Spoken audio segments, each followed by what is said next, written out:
here. There we go here. I think.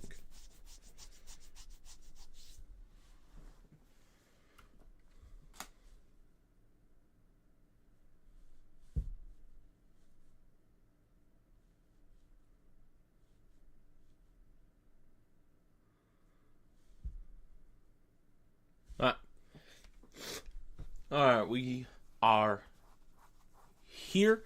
This is live, first time doing a live stream for DFS on the day, but figured it's easier than doing a video. Any questions you guys could just shoot off throughout this entire time. I'll just kind of talk until, there's conversation. So that's the way we're gonna try to attack this. So if you guys end up watching it on playback, that's fine. Defense, this is a pretty interesting one. As far as which route you want to go, I say there's different ways you can. For me, Panthers is probably the play. That 2,400 for a defense that's facing an offense that underperformed last season. New offensive coordinator. Carolina brings in some different pieces defensively, lose their best edge rusher. But Carolina, I said it when we did a first look, but New Orleans 7-3 is what Carolina's defense got against them. So 5 DK points. I think that's pretty fair for a defense you're paying 2,400 for. Allows you to pay up where there's some positions definitely to pay up, Tyreek being one of them. So I think that's something to consider when doing this. Give me 1 second. I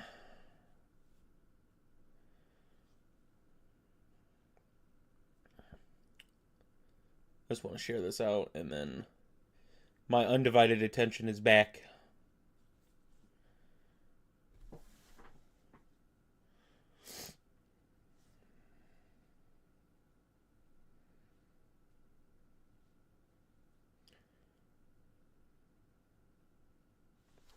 Okay, we're good.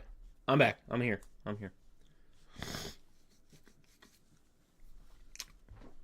So Carolina defense, I think, is, defense I might be rocking today.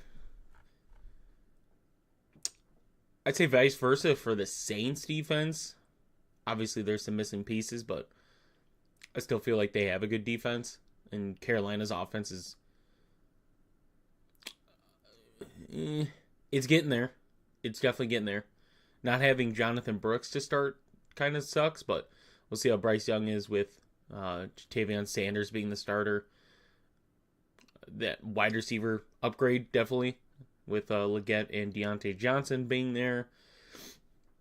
So I like that. Bears defense, honestly, kind of interests me. 3,400. They're fucking good. Like, Tennessee's offense is probably going to have their moments this season. I think they have enough weapons. But the Bears' defense, being pretty good defensive back-wise, can be scary going against a year 2 Will Levis. Bringing in D-Hop is good, but I hate that. On that, a lot of people are on Chargers. They like Chargers against the Raiders. I can understand why. I definitely can. You're hoping as a Chargers owner, I guess, if you're playing their defense, you're hoping Bosa and Mack and, Asante Samuel, Derwin James, who else? Kenneth Murray. I think there's some other names I'm not thinking of off the top of my head, but you're hoping that defense that is paid a lot of money starts to perform like a defense it's being paid a lot of money. So, but Vegas's offense is something that's, I think Vegas's offense is going to be able to compete with teams. Obviously, when you have Gardner Minshew, you're going to have good games. You're going to have not so good games, but I think Gardner Minshew keeps Vegas in those games. man. So, where's Atlanta? Falcons defense at 3,300, maybe, against Justin Fields. But I don't know where I'm at right now with that. So, move on. We'll go to tight ends. I think there's only a handful of tight end plays this week that I'm looking at. I don't think you could go wrong with McBride looking at the matchup against Buffalo. I don't think you can go wrong if you pay up for McBride, especially if you're targeting Buffalo. I don't think you can go wrong getting McBride on a run back at 6,100. I mean, that's a pretty good price for a run back. Dalton Kincaid, I think, is, if you want, I would say, the safer stack with Josh Allen. If you want a Josh Allen stack, Kincaid is probably the safest option as of right now. Obviously, I like Khalil Shakir. That's who I'm rocking with, is going to be the wide receiver one for the team. That's just the guy I'm taking a shot on. But Dalton Kincaid, I think, is going to be heavily relied upon this season. Whether Dawson Knox is still in, which I think Dawson Knox could be a good red zone piece for Buffalo this season. I still think Kincaid is just going to get a lot of work. Evan Ingram's another one at 5,500. It's also a good run back if you like Tyreek this week. You might not necessarily need to start Tua with Tyreek, but if you want some action on both sides of a high total game, Evan Ingram 5,500, I think, is a guy that's a safe run back on that one. Dalton Schultz, I think, is a good tournament play if you're playing a lot of lines. I think Schultz could be a, kind of sneaky play with all the hype around Houston's wide receivers. Joe Mixon being there as well. Dalton Schultz was in the system last year, had his moments for him. But I think he could be sneaky with how good Houston's wide receivers are and how good Stroud was last season. Dalton Schultz probably could be a sneaky play. Kyle Pitts, 4,600. This one is just challenging to me because I love Kyle Pitts. I do. We're seeing him at, almost a high, right? Like a high if you look at his pricing. So that's kind of concerning. And it's against Pittsburgh, who has a different linebacker group, right? They have Patrick Queen and their newly drafted, I guess, demon of a linebacker in Wilson. So that's something that's kind of concerning. Also, I think we get a good scenario of Atlanta getting their get-backs at Arthur Smith for underutilizing 3 top 10 first-round talent in London, Pitts, and Bijan. So, yeah, Kyle Pitts, 4,600. If you want to take the shot on Kyle Pitts at his high price, go for it. Hunter Henry, 4,200, is in my player pool for tight ends against Cincy. Bengals were really bad against tight ends last year. You look at how Hunter Henry ended the year for New England, and it was nice, right? If you played Hunter Henry in one of these two games, you had a good week, especially with where his price point was. Now, granted, you look at Hunter Henry's prices, and this is kind of at his high as well, but with Jacoby Brissett in, I kind of like Hunter Henry this week. I could see, 6-7 targets. What happens with those targets is different, but the way the wide receivers work with New England, there's a lot of uncertainty there of who's going to stand out. I think there's a lot of opportunities in that wide receiver room. There's a lot of players fighting for those opportunities. So Hunter Henry, though, I think is pretty solid at tight end. And especially in New England, he's pretty solid there. So that's a good one. Noah Fant mentioning just because of how bad Denver was against tight ends last season. I mentioned they didn't really bring in much talent defensively to compensate for, what they've lost. And at 4K, he could be a sneak play if you're depending on, Denver to try to stop the wide receiver room in Seattle. Very good wide receiver room. Zach Ertz against Tampa Bay. Yet again, another cheap tight end going against a defense that gave up a lot of points to tight ends last season. Having a rookie quarterback, is always good for running backs and tight ends. It's usually a check down. Tampa, losing some defensive pieces. So 3,600 Zach Ertz is definitely worth mentioning. Keep going down to 2,900. Johnny Munnett is somebody worth mentioning for sure. At 2,900, like very cheap price, going against the Giants. Very bad defense. I've mentioned though the thing I will say for the Giants defense is that front seven, the defensive line and the linebackers for the Giants on paper looks pretty good. Like it does look pretty good. Obviously they're spending a lot of money, just spent some draft capital on acquiring the talent they have in that defensive line, but it is really good. If there's a shot for the Giants to be good defensively and good as a team, that defensive line needs to go crazy. They need to be a full menace, and it all depends on the development of, one guy. I'd say one guy that you hope develops, but it's still a good defensive line. But yeah, Johnny Munnett definitely at 2,900. I'm just going to click because I think we go down quite a bit. But Ja'Tavion Sanders, I mentioned, they're, in my opinion, there are two guys at their positions that you could play this week. And if you count Carolina's defense at 2,400, I know we could go cheaper, right? Carolina at 2,400.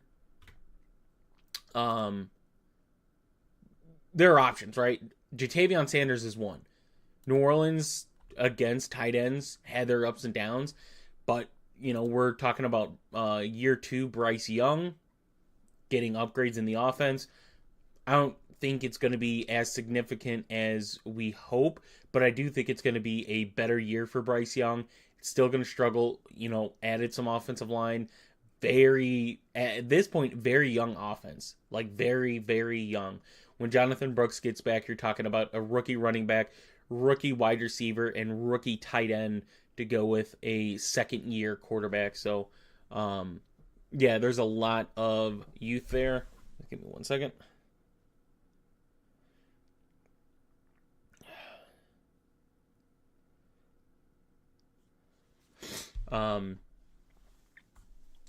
But yeah, a lot of youth. So that's something to look out for today. 2,500. Ja'Tavion Sanders is a cheap play there. Wide receiver. Right, this is the other one. So Ja'Tavion Sanders, 2,500. Wide receiver, and this is the same thing, we're going to go to Cincy.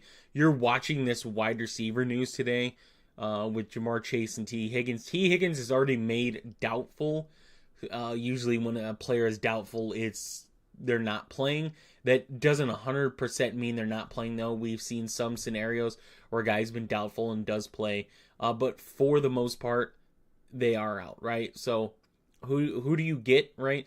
It's crazy to me that Jermaine Burton is 3,700. And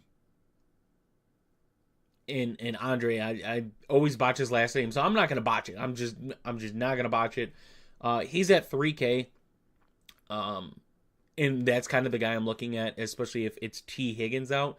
I imagine that inside type of targets go to him. You got to remember Tyler Boyd not there anymore, so Irwin, is probably another safer option at 3,900.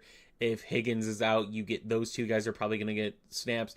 Jermaine Burton will probably get out there. Don't get me wrong, but as far as guys that are going to get snaps, Irwin, Andre, those two guys are going to be the two to kind of target there.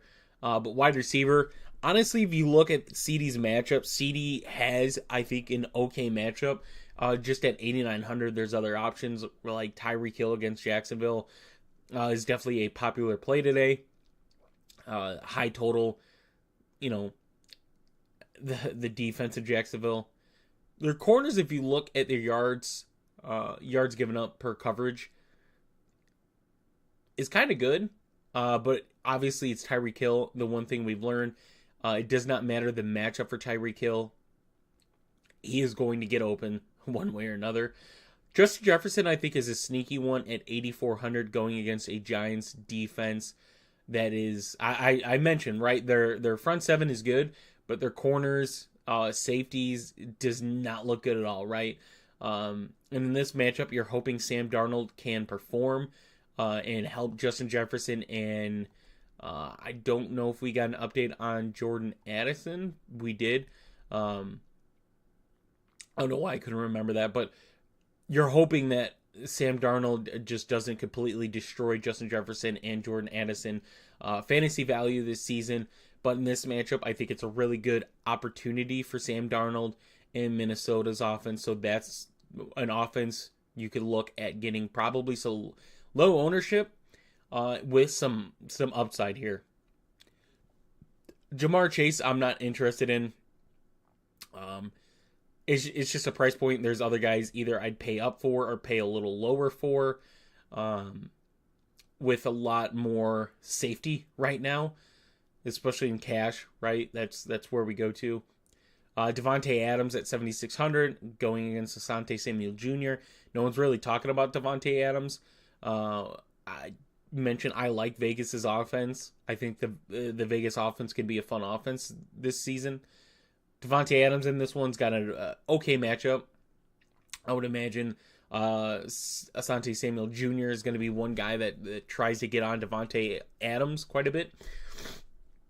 And then Mike Evans, 7,300. I love the Tampa Bay offense this week. Baker, even Rachaad White, and, Mike Evans, Chris Godwin, those two guys. Obviously, Chris Godwin has a huge price difference that we're not used to seeing with these guys, but I think you can go Evans. I think you can go Godwin, and it's not bad. Nico Collins, 7K is worth mentioning against Indy. Pittman, if you wanted a run back, if you're doing a Houston stack, Pittman at 6,800 is pricey, so it's kind of hard to do, seeing that Stroud is 7,500, Nico 7,000, Stephon Diggs is 6,700. If you went Stroud and Tank Dell for that, it's a lot more doable. But Pittman, I think, is just in a bad price range for me in this matchup. But I do like Anthony Richardson. DJ Morgan's Tennessee is definitely a play I'm looking at. Tennessee's defense is different this season, that's for sure. But, I still think even with a rookie quarterback, it's a really good matchup for Chicago's offense, especially, if you can get the run game going against Simmons and that defense. I think it opens up the passing game quite well. We keep going down. Drake London is a name people are looking at. I don't know if I'm on Drake London going against Pittsburgh yet. I love Pittsburgh's rush, right? I think a lot of people do, and that's what they've been strong on. The thing with Atlanta is you have a non-mobile quarterback, especially right now, a non-mobile quarterback in Kirk Cousins. And I'd say Pittsburgh definitely had upgrades this offseason for their defense.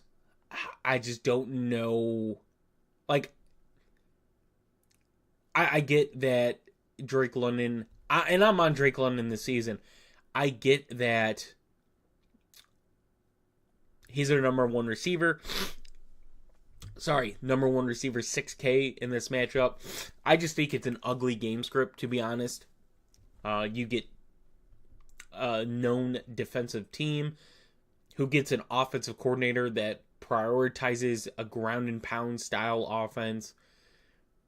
Atlanta's going to be looking for their get-backs against Arthur Smith, though. I do get that. But Chris Godwin's here. Even Malik Neighbors. I don't love the matchup for Malik Neighbors, but I think looking at the price point and the opportunities that are going to come his way, Malik Neighbors is definitely worth playing. So at this point, I'm taking Chris Godwin for $200 cheaper. In my opinion, in a better matchup, in a better game script than Drake London, Malik Neighbors. like I meant, if you like Minnesota's offense this week, and I do like Minnesota's offense this week, Malik Neighbors is a good running back, and it's cheap, right? Like, even with the price point of Justin Jefferson, you throw Sam Darnold in there at 5,200, and then we go and throw Justin Jefferson in at his price point, and then we go all the way down, and we throw Malik Neighbors in there. Like, that's not terrible. It's really not. Like, I know what Sam Darnold is capable of doing, but in the Kevin O'Connell system, it's a good system for quarterbacks to definitely get some numbers put in. And then Justin Jefferson, elite talent. A lot of bad matchups for Justin Jefferson in that Minnesota offense this season. This is one where you kind of want to target. So I think that's a good play there. Go back to wide receiver. That's a play there. Terry McLaurin at 5,600 is definitely a guy I'm looking at. Dotson gone, like the wide receiver room in Washington. Like it is just all over the place. All over the place. Terry McLaurin at 5,600. Luke McCaffrey, I've heard different things out of Luke McCaffrey for Washington this offseason, preseason. I really hope they play him and they get early usage out of him. I really do. But they bring in Noah Brown, which I think is good for Jaden Daniels. Diami Brown's still there. Like, their wide receiver room is bad. So, yeah, Terry McLaurin definitely is a guy I'm looking at his price point against the Tampa Bay defense, which I mentioned had a lot of moving pieces. I think it's a good matchup for Washington's offense as well. Their offensive line kind of worries me, though. Tank Dell at 5,500 is definitely worth mentioning. I think, being the cheapest of the three wide receivers, and you look at his fantasy numbers with CJ Stroud, right? Week 1, 3 of 34, and then 7 for 72, 5 for 145. Couple slow weeks there. Gets hurt, comes back. Week 9, Tampa Bay 32, 18, 31, 17, right? So Tank Dell, for the connection Stroud and Dell had, I think is definitely worth rostering today. Khalil Shakir, Keon Coleman, both at 51 and 5K. I think those are definitely matchups to look at in a stack for Josh Allen. Although I mentioned Dalton Kincaid is kind of the guy I'm looking at. I think both of those guys are definitely worth rostering today in this matchup against Arizona. You just kind of, split ownership of how much you have of them. JSN 4,900 against Denver. It's a good matchup for him. So that's another one I'm looking at. Other than that, there's not a lot of names out there that I'm kind of looking at. Roma Dunze at 4,000, I think. Jalen Polk at 3,900. Those are two names. And then I mentioned Andre. So that's kind of the wide receiver one. Running back. Bijan is definitely worth noting. I mentioned I just kind of like Pittsburgh's defense in this one. But the amount of weapons Atlanta has now compared to, we'll say the offense this year compared to last year is better for Atlanta. So Bijan, I can understand. I just don't think you need to go there this week. I think there's a lot of cheaper options. James Cook, right, is one of my favorite running backs this week at 6,900. So I hope he pays off in his matchup. Devon Achane at 6,800 against Jacksonville is another one. Alvin Kamara against Carolina is another good one. Mostert is a good tournament play. Rashad White against Washington at 6,300. That one's definitely worth mentioning. Ken Walker, 6,100 against Denver. That's a really good matchup and good opportunity for him. Keep going down to... There he is. Javonte Williams, 5,500 against Seattle. I think that's a good piece to get. Rookie quarterback dump-offs, I mentioned. And then Chuba Hubbard, 5,300.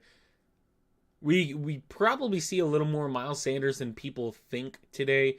I still think it's a rough matchup nonetheless, but 5,300 is a good price for him.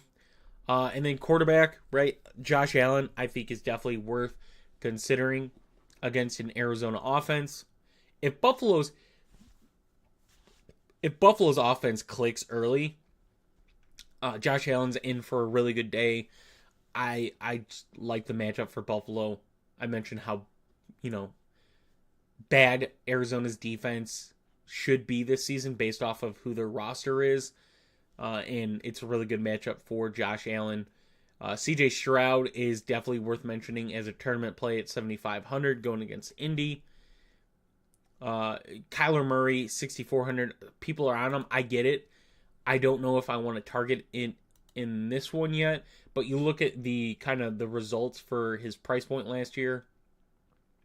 There are weeks he definitely paid off for his price point. 24 points at 63, 20 points at 64, 22 at 61, 28 at 69 is kind of risky. But you get 11 at 7K and 15 at 6,400. Obviously, his floor is pretty high, though. That's one thing. But I'm kind of looking at Anthony Richardson at 6,300 for $100 cheaper against a Houston team that, week 2 when Anthony Richardson got hurt, he helped me out. I played him that week. He got me 2 touchdowns in like the first quarter and then got hurt. So that hurt. That hurt me, seeing him hurt. But, I mean, you look at his 3 games and him getting hurt and the fantasy out of it, right? 56, 35, and 40 for Anthony Richardson. One of them against Houston, right? 6 for 56, 35 on the ground, and 2 touchdowns. So, definitely worth mentioning there. One of the guys I'm looking at. Caleb Williams, I think, could be a tournament play. I just don't know what type of exposure you want to get to him. But I definitely think in a matchup against Tennessee's defense, you want to get exposure. Jane Daniels, 5,700. Definitely worth considering playing this week. If you like Kyler, you like Anthony Richardson for their rushing upside, Jane Daniels is definitely somebody worth mentioning for the rushing upside this week, again, especially against Tampa. And then my boy Baker at 5,600 against Washington, who their defense got gutted between last season and the offseason. Obviously, Dan Quinn in there, a defensive-minded coach, but the pieces there are not meant for a really good defense yet. So they kind of got to rebuild that defense. Baker in Tampa Bay's offense is one that I really like. And then we get Geno Smith. I'll mention too at 5,500 is a name to consider. Sam Darnold, I mentioned 5,200. That's a good cheap stack. Justin Fields now is worth mentioning at 5,000 against Atlanta. And it's just because of his rushing upside, right? The rushing upside is what makes him kind of relevant today. I mean, you look at his prices last season. I mean, 11, 16, like he gets them 30. He gets you 5. That was a fun one. But a couple 20s going against, I mentioned Atlanta's defense added. I like Atlanta's defense. But at 5,000 for the rushing upside of Justin Fields, it's definitely worth rostering. So, this is just a trial. We didn't really get anybody asking questions in here. That's fine. This is new. This isn't something we do on the regular. But I just thought instead of a video, we could just go live and, answer any questions that were asked right then and there. So, if you guys are watching this on Watchback, perfectly fine. Just, any questions, just let me know. And yeah, I hope you guys have a great DFS day. I'm hoping we start off the season hot. So, I'm so excited. So hope you guys enjoyed this, and I'll see you guys in